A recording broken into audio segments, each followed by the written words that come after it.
საინვესტიციო გარემოზე ზრუნვის კიდევ ერთ მაგალითად გამოგვადგება ალბათ შემოსავლების სამსახურის სურპრიზები, რომელმაც ვირტუალური ზონის სტატუსის მქონე კომპანიებს ბოლო წლებში რამდენიმე მილიონიანი ჯარიმები დააკისრა. მოდი მოგიყვებით ამბავს, რაში მდგომარეობს იგი. საქართველოში მოღვაწე საინფორმაციო და ტექნოლოგიური სერვისის მიმწოდებელ კომპანიების ვირტუალური ზონის სტატუსის მოპოვების შემთხვევაში დღეგესა და მოგების გადასახადის 0%-მდე შემცირებაც შეუძლიათ. ასეთი კანონი საქართველოში 2011 წელს მიიღეს და შეღავათები IT სერვისების ხელშესაწყობად არის მიღებული. დღემდე მოქმედი კანონმდებლობით ვირტუალური ზონის პირის სტატუს კომპანიებს ფინანსთა სამინისტრო ანიჭებს ეს სტატუსს და კანონის მე-6 მუხლის მიხედვით ვირტუალურ ზონაში საქმიანობას მიეკუთვნება იურიდიული პირის მიერ განხორციელებული ეკონომიკური საქმიანობა, რომელიც საქართველოს ტერიტორიაზე მიმართული იქნება საინფორმაციო ტექნოლოგიების შექმნასთან. გასული 10 წლის განმავლობაში საქართველოში ამ სტატუსით 1000-ზე მეტი იურიდიული პირი დარეგისტრირდა. საგადასახადო პრაქტიკის მიხედვით კომპანიებს არ მოეთხოვებოდათ უშუალოდ საქართველოში დასაქმებულთა ყოლა და უშუალოდ საქართველოს ტერიტორიიდან მომსახურების გაწევა, თუმცა რამდენიმე თვეა, რაც შემოსავლების სამსახურმა საკუთარი პრაქტიკა რადიკალურად შეცვალა და კომპანიებისგან წინა წლებში მიღებულ შემოსავლებზე გადასახადის გადახდაც მოითხოვა, აქედანაც ჯარიმები. შეღავათების ამოქმედებიდან 10 წლის შემდეგ კი შემოსავლების სამსახურმა ვირტუალური ზონის სტატუსის მქონე კომპანიებს დააკისრა ჯარიმები და 2018 წლიდან მოყოლებული მოგების გადასახადის გადახდაც მოსთხოვა. არ მახსოვს ზუსტად დაახლოებით 1 წლის წინ საგადასახადო და საბაჟო მეთოდოლოგიის დეპარტამენტის ხელმძღვანელი ბატონი რომან ბუღაძე გვეუბნებოდა საქმე დილის ეთერში, რომ მას შემდეგ რაც შესაბამისი სამსახურების საკითხით შესწავლით დაინტერესდნენ, ფინანსთა სამინისტროს აღმოუჩენია, რომ იმ დროისთვის რეგისტრირებული 1025 კომპანიიდან კომუნიკაციის დამყარება მხოლოდ 50 კომპანიასთან იყო შესაძლებელი და დანარჩენები ფაქტობრივად არც იძებნებოდნენ. დღეს ფინანსთა სამინისტროსგან ჩვენ ველით განახლებულ ინფორმაციას ამ თემაზე და ეს ჯერჯერობით არ არის და რამდენიმე თვის წინ კითხვაზე რა შეიძლება მოხდეს თუ კი ეს კომპანიები საქართველოდან გავლენ, შემოსავლების სამსახურის წარმომადგენელი პასუხობს, რომ მათი გასვლით ქვეყანა არც არაფერს არ დაკარგავს, რადგან ამ კომპანიების დიდ ნაწილს საქართველოში საფოსტო კუთიც კი არ გააჩნიათ. ვირტუალური ზონის სტატუსით მოსარგებლე კომპანიების ნაწილი 11 წლის მიღებულ კანონს დამატებული დადგენილების შემდეგ მნიშვნელოვანი საჯარიმო ვალდებულებებით ხვდებიან და იმ არგუმენტით, რომ მათ სერვისის საქართველოდან მიწოდება ვერ დაადასტურეს ცალკეულ შემთხვევებში, ეს ყველაფერი ამის გამო მათ მილიონობით ლარის სანქცია დაეკისრა. თემაზე გსურს განვაახლოთ დისკუსია საქმიან სივრცეში და სტუდიაში მოვიწვიეთ შორენა კოპალეიშვილი. შორენა საქართველოს ვირტუალური ზონის პირთა ასოციაციის თავმჯდომარეა და სწორედ ის გაგვიახლებს ინფორმაციას ამ თემის და ჩემი აზრით პრობლემის სტატუსის ირგვლივ. სამშვიდობის. დიდი მადლობა მობრძანებისთვის. მადლობა თქვენ მოწვევისთვის და თემით დაინტერესებისთვის. გაქვთ თუ არა ახსნა რამ განაპირობა შემოსავლების სამსახურის ჯერ ზრახვა და შემდგომ უკვე გადაწყვეტილება აი ამ პრაქტიკის შეცვლის შესახებ? მათ ზრახვებზე საუბარი ჩვენი მხრიდან და ასე ვთქვათ გარკვეული კითხვების დასმა ამ ხრივ თუ რამ განაპირობა ეს ცოტა გაუგებარია შემოსავლები ეს ალბათ ჩვენი ვარაუდით ეს ისეთი პერიოდი დაემთხვა, ხო? ეს იყო პანდემია. სახელმწიფოს თვის მნიშვნელოვანი იყო ბიუჯეტში სახსრების მოზიდვა და არის ეს ვარაუდი. თუმცა ასე პირდაპირ ამის გაცხადებისგან ჩვენ თავს პროფესიონალი იურისტიც ხართ, ჩემზე კარგად იცით, რომ ეს თანხები მათ ყოველთვის სჭირდება პანდემიის დროს ეს და ეს. რა თქმა უნდა, ყოველთვის სჭირდება და თქვენ ბატონ გიორგი ახსენეთ, ხო, აი შემოსავლების სამსახურის წარმომადგენლის პოზიცია იმასთან დაკავშირებით, რომ კომპანიების გასვლით ქვეყანა, ასე ვთქვათ, დიდ ზარალს არ განიცდის, მაგრამ მე არ დავეთანხმები მას ამ მსჯელობაში. სულ ეხლა ჩვენ მივიღეთ ოფიციალურად ინფორმაცია შემოსავლების სამსახურიდან ამ სტატუსის მქონე კომპანიების მიერ სახელმწიფო ბიუჯეტში გადახდილი თანხების შესახებ. 2011 წლიდან 2021 წლის მდგომარეობით. პირველ რიგში მინდა გითხრათ დინამიკა ზოგადად ამ ბიზნესის როგორი იყო წლიდან წლამდე. ყველა სახის გადასახადის ზრდის მაჩვენებელი იყო. რაც იმას ნიშნავს, რომ ბიზნესი ვითარდებოდა, ბიზნესი იხდიდა გადასახადს. იმ გადასახადს, რომელიც მისთვის იყო, რაც მას ეკუთვნოდა, რაც იყო მკაფიო, რაც მან იცოდა, მას ბიზნესი პირნათლად ითვლიდა. მეც ადგილით 2021 წელს ერთ-ერთი საკითხი არის საშემოსავლო გადასახადი, იმიტომ რომ მოგების გადასახადის გარდა ამ პრობლემის წინაშეც დადგა ეს ინდუსტრია. ესეც მოთხოვნის საფუძველი გახდა, ამასაც გეტყვით რა შემთხვევაში.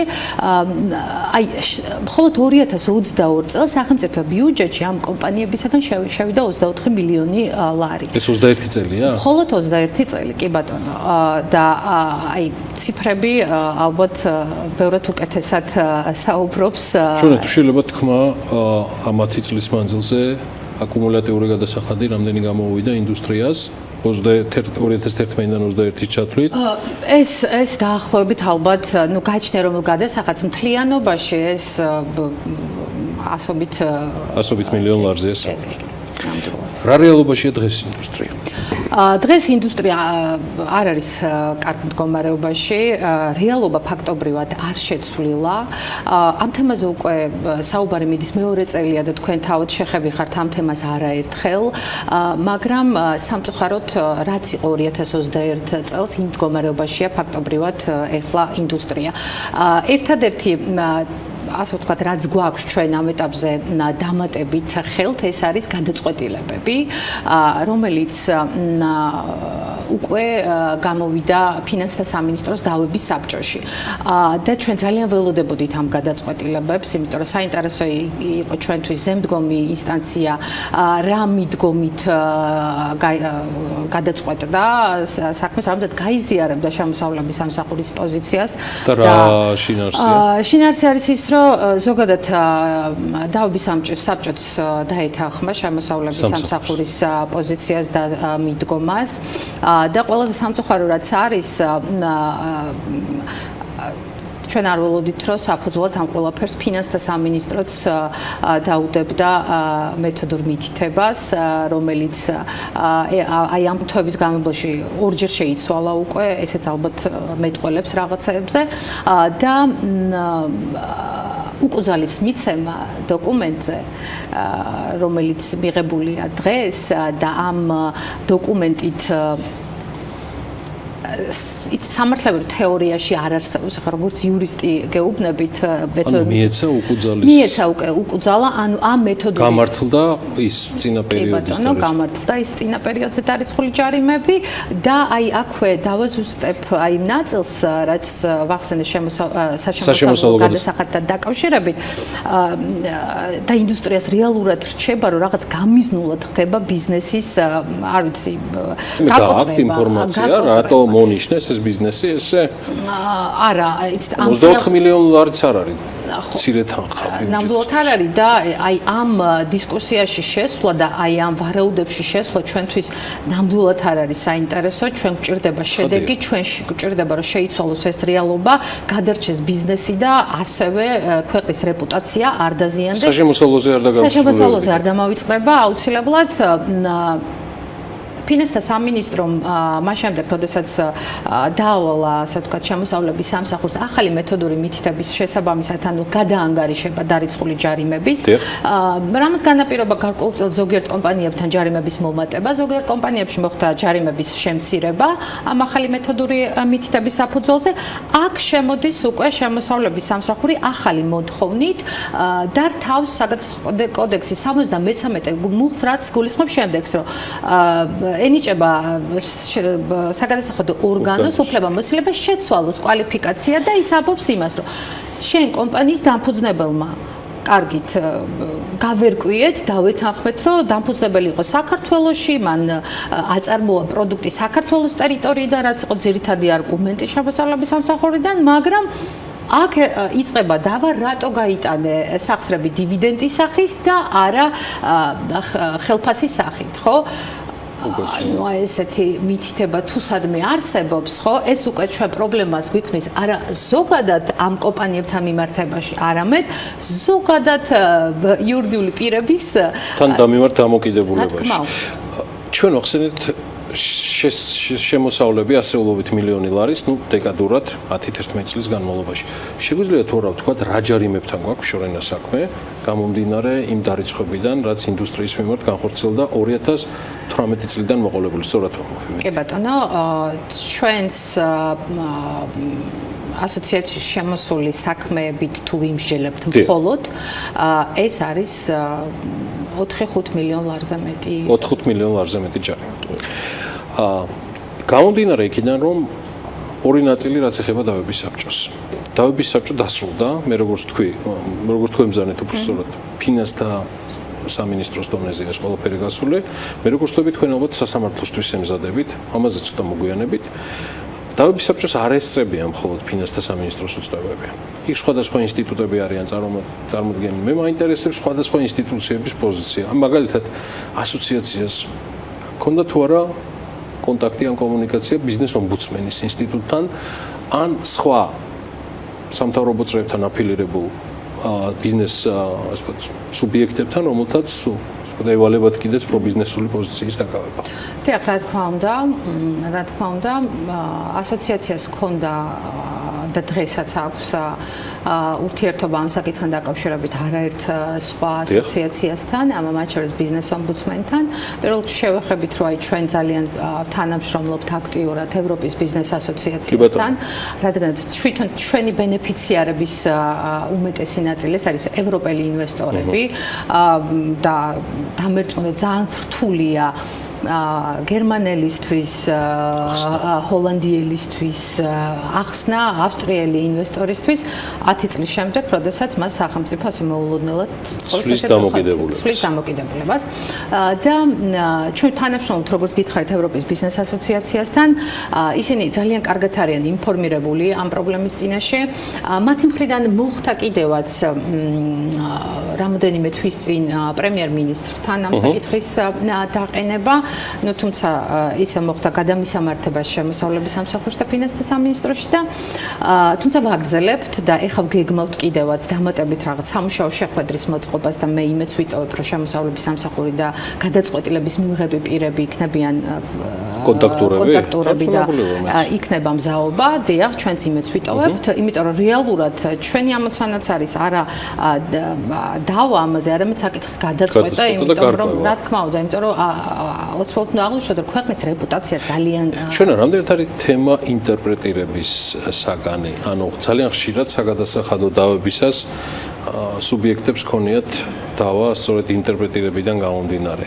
რაში მდგომარეობს თქვენს ასოციაციაში შემავალი ბიზნესების მოთხოვნა? კი ბატონო, სანამ აქ შეკითხვაზე უპასუხებ, დავასრულებ რაც შეეხება ბიზნეს ომბუდსმენს. უნდა აღვნიშნო, რომ აი ბიზნეს ომბუდსმენი, ბიზნეს ომბუდსმენის აპარატთან ჩვენ მქონდა ძალიან პროდუქტიული შეხვედრა. მადლობა მათ ამ აქტიური კომუნიკაციისთვის. და მათთან შეხვედრის დროს პირდაპირ ვიტყვი, რომ მათი პოზიცია იყო ძალიან ცხადი, რომ მსგავსი მიდგომა, განსაკუთრებით ჯარიმებთან მიმართებაში და უკუძალის მიცემა, კომპანიების დაჯარიმება ახლად მიღებული დოკუმენტით, ეს არის აბსოლუტურად მიუღებელი. ჩვენ იმეც ვიტყვით, ჩვენ ველოდებით ბიზნეს ომბუდსმენის ოფიციალურ პოზიციას და აუცილებლად ამას გავხდით საჯაროს და მე იმედი მაქვს, რომ ეს დიახ, პოზიცია იქნება აბსოლუტურად მათი წერილობითი და ზეპირი სრულ თანხმდარში ერთმანეთთან.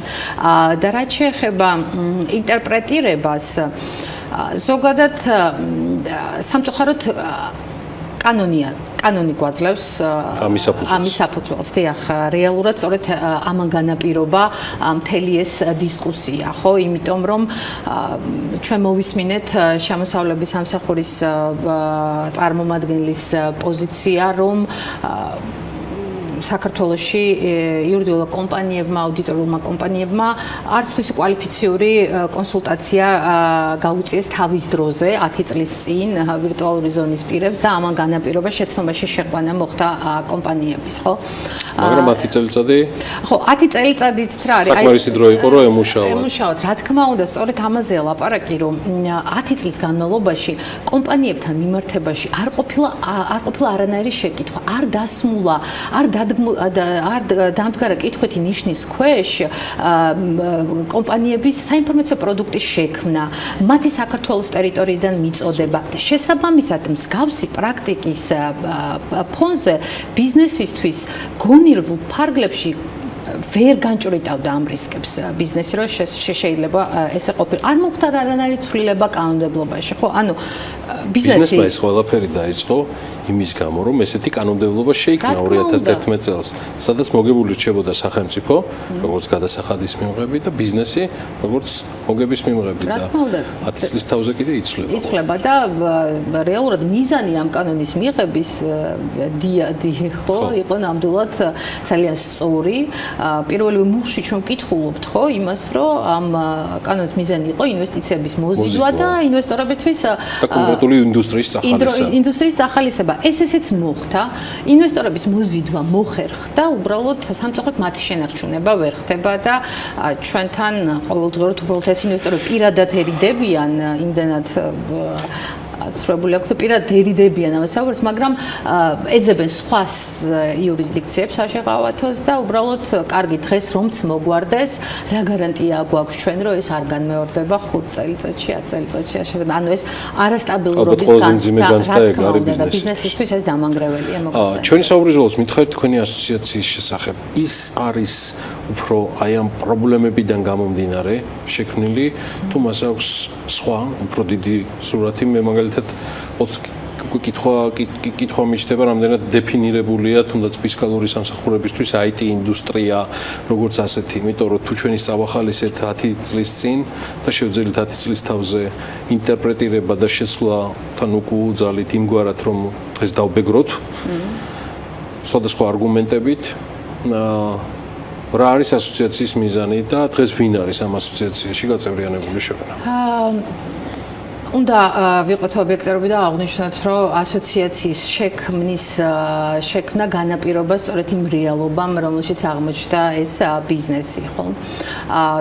და ჩვენ ვიქნებოდი ძალიან მოხარულები იმის ფონზე, როდესაც ქვეყანას აქვს განაცხადი, რომ საქართველო გახდეს ეკონომიკური IT ეკონომიკური ჰაბი, რომ ასოციაცია მაქსიმალურად ყოფილიყო გადართული სწორედ აი ამ პროცესებზე, მაგრამ არა, სამწუხაროდ ბიზნესს ძალიან უჭერს, ეს არის უცხოელი ინვესტორების გაერთიანება IT კომპანიების წარმომადგენლების, მათ შორის ქართული კომპანიების,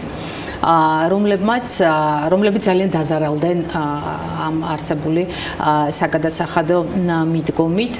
ასოციაციას, რა თქმა უნდა, აქვს თავისი გრძელვადიანი და მოკლევადიანი გეგმები, მაგრამ ჩვენ ახლა მაქსიმალურად კონცენტრირებულები ვართ ჩვენს მოკლევადიან გეგმაზე, რაც არის ძალიან მკაფიო. პირველი ეს არის მაქსიმალურად შევძლოთ სახელმწიფოსთან დიალოგის დამყარება, ახსნა იმისა, რომ აი ამით რა ზიანი ადგება ერთის მხრივ ინდუსტრიას და მეორეს მხრივ ზოგადად ქვეყანას და მოხდეს აი ამ გასული პერიოდით დაჯერებებული კომპანიების ნუ რაღაც ფორმებზე მსჯელობა, რა სახით შეიძლება მოხდეს ამ ჯარიმების ზოგადად გაუქმება. ეს ერთი და შემდეგი ეს არის რა თქმა უნდა ამით მხოლოდ პრობლემა არ იწურება, ჩვენ საჭიროა რომ ეს ინტერპრეტირება გამოვრიცხოთ, ეს დასრულდეს, რაც გულისხმობს შესაბამის კანონში ცვლილებების შეტანა, რომ ის იყოს მკაფიო, დეფინირებული, რომ IT კომპანიის წარმომადგენლებს ჰქონდეთ ზუსტი ინსტრუქცია, რა კრიტერიუმების დაკმაყოფილების შემთხვევაში ისინი ისარგებლებენ საგადასახადო შეყავათით და მე წარმატებას გისურვებთ. მე ჭუჭი მაქვს, რომ დასაბუთებული ჩვენ ხშირად შევხვდებით კიდევ ერთმანეთს ამ თემით და ზოგადად ჩვენ ყოველთვის გვაინტერესებდა ვირტუალური ზონის პირთა შესახებ ეს თემატიკა და მიხარია რომ ასოციაცია ჩამოყალიბდა და თქვენ გახართ მას სათავეში. დიდი მადლობა. წარმატებებს გისურვებთ, დიდი მადლობა სტუმრობისთვის. ჩვენ გავაგრძელებთ როგორც გითხარით ამ თემაზე შრომას.